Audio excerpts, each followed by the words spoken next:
So let's look at an alternative way of finding GCF. We have these two methods we already talked about, intersection and prime factorization method.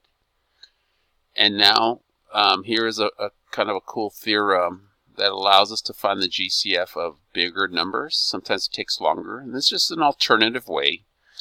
And so what you do is the GCF of 46 and 390.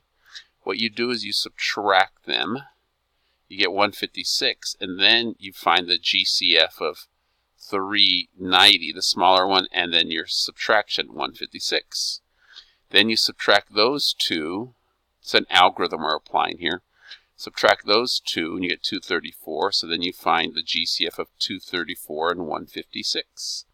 Subtract those two, you get 78, and so now you find the GCF of 78 and 156. It was 234 and 156, 390 and 156. And now you subtract those two and get 78, and so then you find the GCF of 78 and 78, and then it turns out the greatest common factor of 78 and 78. What number goes into both of those? 78. So the greatest common factor of those numbers is 78. It's kind of a cool little algorithm that you use to find the GCF.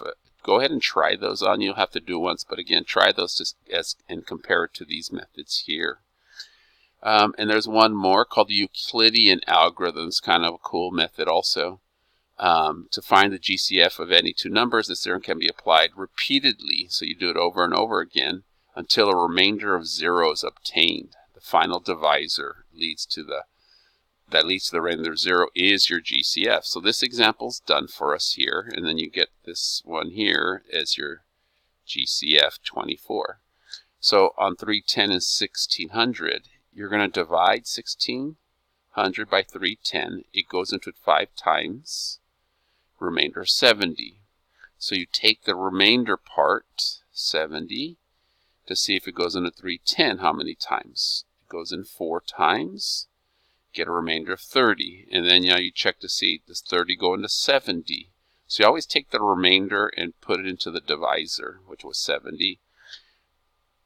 30 goes into 72 times, remainder 10. So your remainder into the divisor, 10 into 30.